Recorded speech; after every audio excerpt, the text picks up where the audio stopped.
So ano ba mapag-uusapan natin ngayon? Kasi meron pong hearing na nagaganap sa Senado ngayon.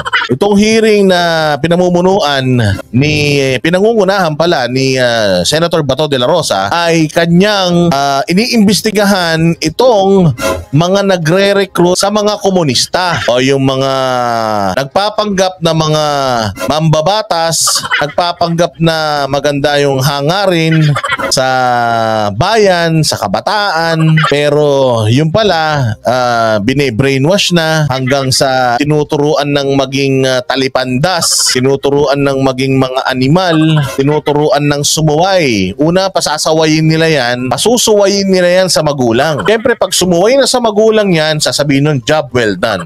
Susunod naman, sumuway naman tayo doon sa gobyerno. So ayun na, hanggang sa ma-radicalize nila yung mga yan, padoktrinahan nila yung mga anak ninyo, tapos dadalhin nila sa kabundukan. Papracticein nila magkaliwa kanan, kaliwa kanan.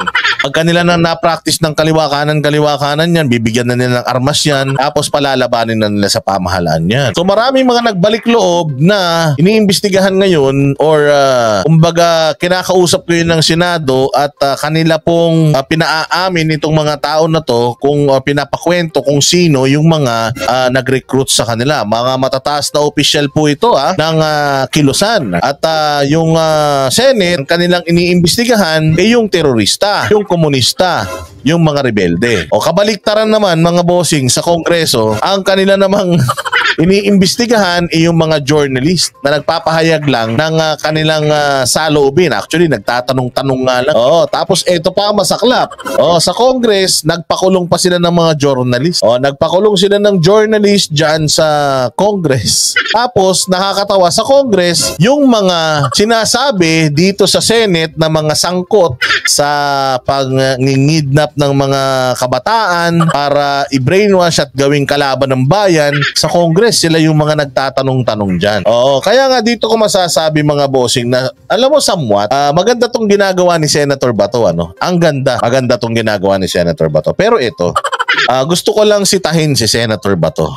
Kala mo nakalusot ka na Senator Bato. Gusto ko lang sitahin si Senator Bato kasi ang unfair. Unfair in what sense? Pangit ba yung hearing niya? Hindi naman. Maganda yung gusto niyang mangyari dun sa hearing niya. Sa hearing niya, gusto niyang malaman kung gaano kalalim yung koneksyon, halimbawa na lang ni Congressman Manuel ng Kabataan Party List sa kilusan, sa samahan, sa NPA.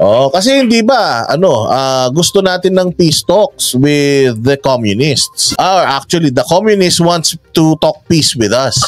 Gusto nilang makipag-usap sa atin ng pangkapayapaan, pero yung mga makabayan black na di umano ay konektado sa kanila, na di umano nagre-recruit para sa kanila, hindi naman umaamin ng kanilang affiliations with the terrorist organization na NPA. So ngayon mga bossing, tama yun, maganda yung ginagawa ni Bato. Pero ang tanong is, patas ba si Bato? Feeling ko dito sa kaso na ito, patas siya. Patas siyang tinatanong, dinidinig, pinipinpoint kung sino talaga yung mga nagre-recruit diyan sa mga NPA. But ito ang kinasasama ng loob natin, Bakit kaya Senator Bato hindi mo, kasi lumabas na, lumutang na ilang beses yung pangalan ni Raul Manuel diyan sa Senado, di ba? Lumutang na yung pangalan ni Raul Manuel sa Senado. Now, bakit hindi mo siya iniimbita sa Senado? Bakit hindi mo siya pinapa-attend sa iyong inquiry sa Senado? Ayun, ang sasabihin nyo is because interparliamentary chorba-chorba. Ngayon, ito ang question ko. Bakit si Congressman Arnie Teves, congressman pa naman siya nung inyong inimbitahan dyan sa Senado? Diba? Ngayon, sabi nga nila, malayo ako, nasa ibang bansa ako So, baka pwede Zoom na lang. So, gustong umaten ni Teves para sana makapagsalita din siya dyan sa Senado at may pagtanggol niya yung sarili niya from yung propaganda sa kanya. Pero hindi siya binigyan ng pagkakataon ni Senator Bato na magsalita. Kasi ang gusto daw ni Senator Bato is magpunta siya sa Senate ng personal. Personal, umuwi ka ng Pilipinas, tas umatin ka rito. Bakit sila nagde-demand ng ganun kay Congressman Teves noon? Samantalang, congressman din naman siya. Bakit ngayon si Manuel, Senator Bato, bakit hindi mo kayang ipatawag dyan sa Senate inquiry mo? Di ba? O bakit? Bakit ganun? Now, siyempre, meron na kayo ngayong mga ano dyan, meron na kayong mga naririnig dyan na kesyo si Manuel ay nagre-recruit, pumunta pa sa kampo at sinigurado na yung kanyang mga na-recruit ay nasa maayos na kalagayan. So ngayon, nagtataka din naman tayo sa Kongreso. Kung bakit si kay Arnie Teves, ang gobyerno natin saglit lang na nagdeklara ng isang mambabatas ay isang terorista dahil lang doon sa isinasangkot siya sa kaso na wala namang ebidensya against sa kanya. Bakit hindi kinwestiyon ng Kongreso yung aksyon ng Anti-Terror Council nung yung isa sa kanilang kamiyembro ay pinaratangan at dinesignate nga ng terorista? Tapos ang isa pang problema natin is ang grounds actually ng Congress para matanggal si Arnie Teves bilang isang kongresista ay yung kanyang pagbubudots dahil daw nakakasira sa imahe nila. Ang tanong, hindi po ba nakakasira sa imahe ng Kongreso ito pong pagkakasangkot ni Raul Manuel na di umano ay nagre-recruit, nagbe-brainwash ng mga kabataan para dalhin sa kabundukan kanila pong doktrinahan na lumaban sa bayan? Bakit pumapayag ang Congress kung hindi sila bulok? Bakit sila pumapayag na may mga ganitong congressman sila sa hanay?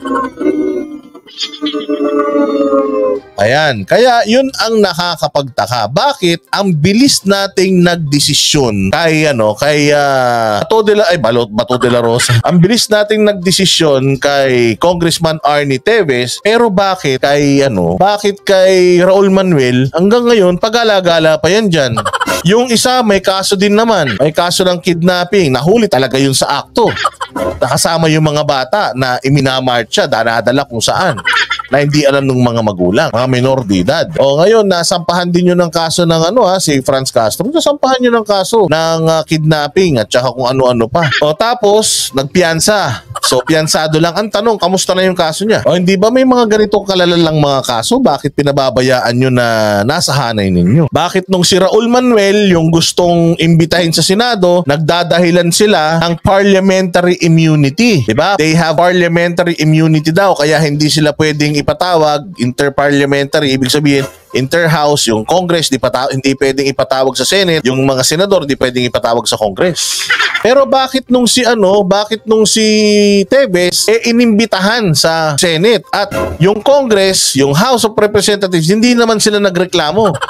At gusto actually, dahil nga in-invite siya, gusto niyong umattend pero via Zoom. Pero bakit ayaw mo ba to? Bakit gusto mo na face-to-face in person? Bakit ngayon, hindi mo ma-demand si Raul Manuel na umattend dyan in person at harapin etong mga nagsasalita against him? Hindi ba? Natatandaan ninyo mga bossing, may video si Jojo de Guzman tungkol dun. Di ba? So ito pa ang isa, mga bossing ito pa isa. Merong dapat meron ding ethics issue kay Raul Manuel. Dapat meron din siyang ethics issue. Di ba? Dapat ang Congress sa ngayon ay nag-uusap-usap na sila yung ethics committee. Sino ba yung ethics committee chair? Yung ethics committee chair po na, di ba yung sinasabi ni Jojo de Guzman sa kanyang yung kanyang content na meron daw anak, meron daw nabuntis. Ang nabuntis, ano ba yung nabuntis nun Jojo de Guzman? Yung chairman ng ethics committee ng Congress. Ang nabuntis, magkapatid ba o mag-ina? Hindi ba? Bakit yung ethics committee na nag-assess ay Teves at nagsabi na siya ay unethical at ang reputation ng Congress ay nababoy dahil sa ginawa niyang pagsasayaw na naka-boxer shorts? Bakit ito si Manuel? Bakit yan si Brosas? Walang ethics issue sa Kongreso.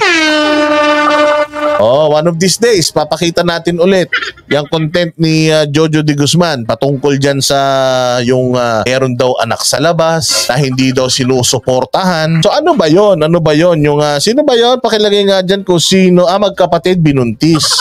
Okay, magkapatid daw yun yung binuntis. So eto, ang question, sino na nga palang congressman yan? Hindi ko kilala eh. Kayo magsabi kasi kayo yung talagang updated eh. Ayun, so ano kinakatakot nung ethics committee chair na yun? Na ibisto siya? Ibisto siya ng Makabayan Black kaya hindi niya sinasampahan ng ethics complaint or hindi niya sinisilip kung ito bang Makabayan Black, itong si Raul Manuel, ito si Franz Castro ay pasok ba sa kanyang ethical standards? O hindi ba? Kaya yun mga bossing, yung mga dapat natin, ito ha, baka naman ipakontempt nyo kami, nagtatanong lang kami. Kasi sinubaybayan namin yung kay TVC mula nung inaakusahan siya ni Remulla, mula sa pag-aakusa ni Remulla sa kanya hanggang sa pagkakahuli nung mga bumaril di umano, nahuli na lahat nung mga gusto nilang hulihin. Nag-recant pa lahat yung mga hinuli nila at sinabi na hindi sila yung mga pumasok doon at pumatay kay Digamo. Ang dami nang nangyari hanggang sa nagpunta pa doon si Pacquiao, hanggang sa sinabi ng DOJ secretary natin nagtatago at nagbabayad daw sa nagbabayad daw sa, ewan ko kung sa gobyerno ba ng Timor-Leste o may binabayaran siya sa Timor-Leste kaya nakakapagtago siya doon. So nasubaybayan po natin lahat yan at napapanood din natin yung hearing dyan sa Senado. Yun doon lang ako talaga kaya sabi ko, buo na sa aking isip at puso na si Congressman Arnie Teves, pinulitika talaga. Why? Pinulitika kasi tinan mo naman ang trato ni ni Bato, personal pa sa kanya tong laban na to. Gusto niya talaga na, sabi nga niya, gagamitin ko lahat ng aking parliamentary powers, lahat ng aking kapangyarihan para ma-pin down kita at talagang makuha kita kay Raul Manuel, pero never niyang ipinatawag sa Senado. Samantalang si Teves walang pinatawag, tapos aatin ng Zoom, ayaw, gusto personal pa. Meron naman palang interparliamentary immunity na tinatawag ng mga kurimaw na yan. Kaya bagamat, sabi ko nga sa inyo dito, kahit na si Bato yan, kahit si Bongo yan, kapag nakikita natin na may mali, sisitahin natin. Sa nakikita namin, Senator Bongo, yung hearing mo dyan sa Digamo Slay case na yan, yung hearing mo na nangyari dyan sa Digamo Slay case na yan, nagkataon lang na nagkamali kayo dahil pinapunta ninyo yung mga kalaban din ng mga Digamo na nagsumbong sa inyo, na parang lumalabas nga, mga kaibigan nyo pa eh. So it just turned out na basura rin tong kinampihan nyo. Basura rin tong yung mga pinapunta nyo dyan sa Senado para magpropaganda dyan. Kasi ang dami rin palang mga tinatagong mga baho. Na-convince din kayo, di ba, bandang huli? Na hindi lang pala sila yung may bahong inilalabas, meron din palang mga bahong ilalabas sa kanila. Ito ang nakakatawa.